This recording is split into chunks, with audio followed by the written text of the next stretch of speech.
जहाँ के नियम कायदे कानून कुछ अलग होते थे। इस जेल के कैदी डेली अपने घर से बस्ता टांग के यहाँ पे आते हैं दिहाड़ी करने। कई माँ बाप उनके बच्चों को खुद इस जेल में फेंक के जाते हैं ताकि उनका बच्चा जिंदगी में एक सक्सेसफुल दिहाड़ बन सके। मैं अपनी दिहाड़ी करने वैन से जाता था। हमारी वैन वाले ड्राइवर का नाम था भैया जी और उसकी वैन का नाम था मैजिक, जिसका हर दूसरे दिन टायर पंचर हो जाता था। बच्चे लोग स्कूल जाके पढ़ना सीखना चाहिए, टायर पंचर बनाना जरूर सीख जाते थे। लेकिन भैया जी से मेरा अलग अटैचमेंट था। उनसे मेरे को दिल से नफरत थी। ये आदमी सुबह 5 बजे आके मेरे घर के सामने हॉर्न बजाता था। अरे भैयू, ओए भैयू, जल्दी से तैयार हो जा बेटा, 5 मिनट में निकलना है फटाफट। 9 बजे का स्कूल है यार हमारा। लेकिन ये आदमी सुबह सबसे पहले आके मेरे को लेता था। उसके बाद हम 3-4 घंटे पूरे शहर भ्रमण पे निकलते थे। शहर के पूरे आखिरी कोने से बच्चे ले लेके आता था ये आदमी। जहाँ पे वैन जा भी नहीं सकती उधर कूदा के ले जाता था ये, और फिर टायर पंचर हो जाते थे। शाम पड़े वापस से हमको घर छोड़ के आता था ये। जिंदगी बर्बाद कर दी थी भैया जी ने मेरी। सबसे पहले लेते थे और सबसे आखिर में छोड़ते थे। लेकिन मैं फिर भी उसी वैन में जाता था क्योंकि चमेली भी हमारी वैन में आती थी। और बात यह है कि वो मेरे पास ही बैठती थी, मतलब मजबूरन। उसके पास और कोई ऑप्शन ही नहीं बचता था और मैं बचाता भी नहीं था। मैं घर से जाते से जो 2-3 घंटे मेरे को सोने के लिए मिलते थे उसमें सोता नहीं था और मैं प्लानिंग करता था कि कैसे चमेली से मेरे पास बैठे। चमेली सबसे आखिर में आती थी और मैं सबसे पहले सुनसान वैन में चढ़ के बस्ता अपने पास में रख के और फंसर के सो जाता था। बाकी सारे बच्चे अपना बस्ता गोदी में रखते थे क्योंकि तुम्हारे बाप की वैन नहीं है, मतलब मेरे भी नहीं थी। पर मेरे ऊपर भैया जी को तरस आ जाता था कि बेचारा 5 बजे से आया है, तो वो सोने देते थे। कैसे चला रहा है ये गाड़ी? रुक जा, गाड़ी चलाना नहीं आती क्या? देखो आदमी तभी चिढ़ता है जब उसकी जिंदगी में कोई लड़की ना हो। नहीं है ना? नहीं, मैं समझ सकता हूँ लड़की ना होने का दुख दर्द। मैं भी किसी जमाने में लड़कियों की तलाश में गली मॉल में भटकता था। फिर एक दिन मेरे पास से वो निकली। जैसे ही मैंने हैपन खोल के देखा उसकी आईडी मेरे फोन पे चमक रही थी। हैपन ये एक रियल लाइफ डेटिंग ऐप है। यहाँ पे तुमको वो लोग मिलेंगे जो तुम्हारे आस पड़ोस से निकले होती था। मैं आँख बंद करके चमेली के घर का इंतजार करता था। तो क्योंकि चमेली आखिरी में आती थी तो वैन पूरी पैक पुक हो रखी होती थी, बच्चे बाहर उबल रहे होते थे और मैं अपना बस्ता पास में रख के एक्टिंग, देखो एक्टिंग। और जैसे ही वो आती थी, हड़बड़ाना नहीं, ऐसे टाइम पे हड़बड़ाते नहीं है कि फटाफट बैग उठाया और आओ इधर बैठो जल्दी। मत करना ये हरकत, भाग जाएगी वो। ठरक नहीं झलकना चाहिए, जरा सिक भी, एकदम सटल रखना है। क्या हुआ? और कहीं जगह नहीं है क्या? तेरे मुंह में कूद दूंगा। अच्छा ठीक है, इधर ही बैठ जाओ। देख रहे हो एक्टिंग, देखो तुम लौंडे की। ना जाने कौन सी नशीली खट्टी मीठी खुशबू लगा के आती थी चमेली। आज तक उसकी खुशबू है मेरी नाक में। मैं वो खुशबू का पूरा मजा ले ही रहा होता हूँ, इतने में एकदम भभका बात होती है निकाह से। जैसे ही मैं बाहर जाता हूँ, मरा हुआ कुत्ता पड़ा है वहाँ पे। एक काली कार सूख करके निकली और मेरे बच्चे को मार दिया। कैसे करके निकली? ऐसे नहीं निकली थी, मैं यहीं पे खड़ा था। वो कार आई और जैसे वो बच्चा नीचे आया तब वो खड़ा, वो बच्चा चिल्लाया और फिर कार करके भाग गई। उधर कुछ बच्चे ऑटो रिक्शा से भी आते थे स्कूल। ऐसा लगता था कि पूरे स्कूल के बच्चे इस एक ऑटो रिक्शा में ठूस के ले जाता है वो। ऑटो वाले और भैया जी दोस्त थे और अब ये बीच सड़क पे रेसिंग लगवा रहे हैं। इनकी गाड़ियां उबला रही है बच्चों से, फिर भी नहीं मान रहे ये लोग। स्कूल जाके वो पीछे मुड़ के देख रहा तो एक बच्चा नहीं बचा उसका ऑटो रिक्शा में। हमारे भैया जी बेचारे पीछे से उनके गिरे हुए बच्चों को उठा के ला रहे थे। ये सब हरकतें करके हम लोग जैसे तैसे कैद खाना पहुंच जाते हैं। सुबह 5 बजे से निकलने के बावजूद हम लोग लेट पहुंच रहे हैं वहाँ पे पहुंच के हमने देखा कि 4 लौंडे मरे हुए पड़े हैं जिनको डॉन ने मारा है। डॉन हमारे स्कूल की इंचार्ज थी। डॉन का कद छोटा था और पेट मोटा था और आश्चर्य की बात यह है कि समय के साथ उसकी हाइट कम हो रही थी। मतलब बड़े ही बड़े वो चलता है एक बार को, पर इसकी कम हो रही थी। डॉन बहुत स्ट्रगल करके कार से स्कूल आती थी खड़े होके, क्योंकि बैठ जाए तो उसको सामने की सड़क नहीं दिखती थी। वो अलग बात है, खड़े होके भी पूरा नहीं दिखता था। हर रोज 2-4 कुत्ते कुचलते हुए आती थी वो। फिर मेरे को समझ आया कि रास्ते में जो कुत्ते दिखे थे वो डॉन इस कैद खाने में छत पर बैठी रहती थी स्नाइपर लेके। कोई भी कैदी कुछ गलत गतिविधि करता हुआ दिखता था तो वहीं पे, मैडम इनकी लाश का क्या करना है? अरे ये तो आपको पता ही है। कहाँ गए थे झमू दीदी? फटाफट ये खून साफ करो। झमू दीदी बुलेट से स्कूल आते थे और ये अफवाह फैली हुई थी पूरे स्कूल में कि उनके घर पे मर्सिडीज भी है। लेकिन झमू दीदी हम्बल रहना पसंद करते हैं। ऐसा कहा जाता था कि ये स्कूल ऑन पेपर झमू दीदी के नाम पे ही है, पर वो हम्बल रहने के लिए यहाँ पे झाड़ू पोछा लगाती है।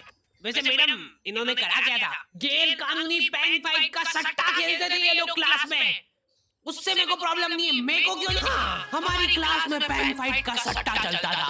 हमारे इधर जो लौंडा पेन फाइट में जीतता था, सामने वाले का पेन उसका हो जाता था। कुछ बच्चे अपना सब कुछ दांव पे लगा देते थे और कर्जे में डूब जाते थे। फिर भी वो लोग हार नहीं मानते थे और अपने दोस्त से पेन उधार लेके खेलते थे और वापस हार जाते थे। तो क्लास में कुछ बच्चों के पास पोटला भर के पेन पड़ा है और कुछ बच्चों के पास पेन ही नहीं है। पेन इस कैद खाने की करेंसी थी। जिसके पास जितने महंगे पेन वो उतना रईस। यहाँ पे ब्लैक में पेन इधर उधर होते थे। नॉर्मल लोगों के पास होते थे 5 रुपए वाले जीफी जेल, जो कि तुम एक पन्ने पे लिखोगे तो पीछे 10 पन्ने तक छप जाएगा। और उनसे भी गए बीते लोग होते थे जो 3 रुपए वाला यूज एंड थ्रो लेके आते थे और उससे भी उनकी अच्छी राइटिंग आ जाती थी। बहुत चिढ़ मचती थी यार मेरे को उनसे। और कुछ चुनिंदा रईस लोग होते थे जिनके पास होता था ट्राईमैक्स। हर बच्चे का सपना होता था कि उसके पास एक ट्राईमैक्स हो, साथ में आसपास 2-4 लड़कियां हो। प्लीज मेरे को यहाँ पे ऑटोग्राफ दे दो। ये लो ट्राईमैक्स की ट्राईमैक्स की आवाज कर रही सही है। एकदम रईस लोग ही अफोर्ड कर पाते थे ट्राईमैक्स। वो बाबड़े भी एक-एक अक्षर लिख के रिव्यू खोल के देखते थे। खाली हो रही है तो एक बार एक रईस बच्चे का ट्राईमैक्स चोरी हो गया। पूरे स्कूल में आओ मच गई थी।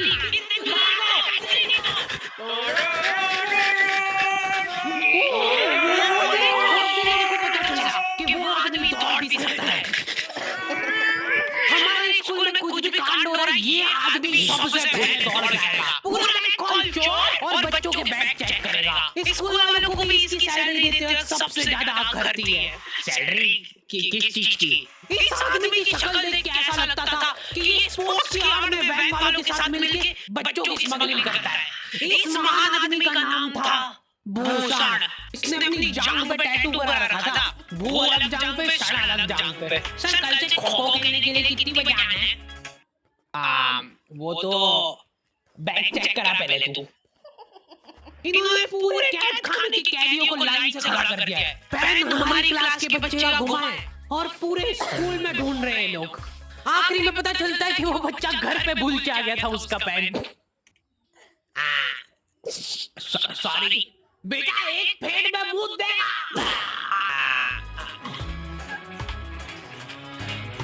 ऐसे तो नमूने बच्चे थे हमारे स्कूल में और टीचर लोग उनसे भी गए बीते थे। हमारे स्कूल में टीचरों को उनके नाम से कोई जानता ही नहीं है। बच्चों ने उनकी हरकतों के अनुसार टीचरों के नाम रखे हुए। हमारे इंग्लिश वाले टीचर का नाम था छोटा भीम। इससे चिड़चिड़ा आदमी मैंने आज तक नहीं देखा। छोटा भीम की हॉबी थी लड़कों को कूटना। उस बेचारे की हाइट छोटी थी तो बच्चे के मुंह तक उसका हाथ ही नहीं पहुंचता था। बेचारा उचक उचक के मारता था, फिर भी कमर तक ही हाथ पहुंच पाता था उसका। एक पॉइंट में मेरे को ऐसा लगने लग गया था कि उसको सैलरी लड़कों को कूटने की मिल रही है। कभी किसी बच्चे को बहुत ज्यादा मार दिया, घायल हो गया वो बेचारा, ये लो आपका एक्स्ट्रा बोनस। तुम्हारा बाप करेगा क्या? में पापा मर गए, तू भी मर जा। ये लो। अरे वाह, नहीं चल रही, सांस तो नहीं चल रही है। हाँ कंफर्म मर चुका है ये। ये लो आपका प्रमोशन हो गया है। लड़कियों से उसका अलग अटैचमेंट था। कौन सा परफ्यूम लगा के आई हो? सर थोड़ा दूर रहो। अरे मैं कुछ कर थोड़ी ना।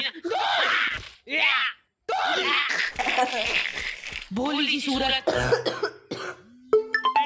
He will jump over it and then he starts. ये आदमी इंग्लिश में ट्रांसलेट करके चल जाता था हमारी नंगी आंखों के सामने। इधर वॉशरूम में मौत का नंगा नाच मचा रखा था लॉन्डो ने। 4 लौंडे दिन भर वॉशरूम में जाके खड़े कुछ भी नहीं कर रहे वो लोग वहाँ जाके। उनको बस मन की शांति मिलती है वहाँ जाके। अगले दिन उन चारों ने प्लानिंग करी कुछ तो प्रोडक्टिव करते यार वहाँ जाके। अगले दिन वो सब पानी की बोतल लेके गए। अब वो पानी पी के हाथों हाथ मूत रहे हैं। और ये टीचर लोगों को प्रॉब्लम क्या है, बच्चे अगर गया है तो अभी दूसरा नहीं जा सकता है। क्यों? तुम्हारे घर की लेटरिन थोड़ी ना है वो कि एक टाइम पे एक जने यूज कर सकता है। मान लो वो 2 जने अगर वॉशरूम में मिल गए तो वो क्या कर लेंगे ज्यादा से ज्यादा। भाई यहाँ का बल्ब निकाल लेते हैं ना। हाँ निकाल लो, फीस भरी अपन। लॉन्डो को ऐसा लग रहा है कि उन्होंने फीस भर के पूरा स्कूल खरीद लिया है। 10 लॉन्डे कॉरिडोर में छाती तोड़ी करके चल रहे हैं प्रिंसिपल के सामने। प्रिंसिपल को इग्नोर कर रहे हैं लोग। इनको ऐसा लग रहा है कि इन्होंने फीस भर दी है तो प्रिंसिपल इनके पैर पड़ेगी। उनमें से आधों ने फीस भरी भी नहीं है। हमारा स्कूल बिल्कुल सेफ नहीं था। हमारे वॉशरूम में चोरियां हो जाती थी यार। बल्ब चोरी करने के बाद सब लोग अंधेरे में मूत रहे एक दूसरे के जूते पे। उधर कर। उसके बाद पूरे वॉशरूम में कुछ दिख नहीं रहा है चोरी करने का। तो ये लोग नल उखाड़ के ले गए। नल कौन ले जाता है? कभी वो मछली वाले साबुन चोरी हो जाते थे, कभी फिनाइल की सफेद गोली को माउथ फ्रेशनर समझ के खा जाते थे। भाई इसको चबा मत, इसको चूस, ज्यादा देर तक चलेगी ऐसे। ठंडा हो रही भाई, ठंडा।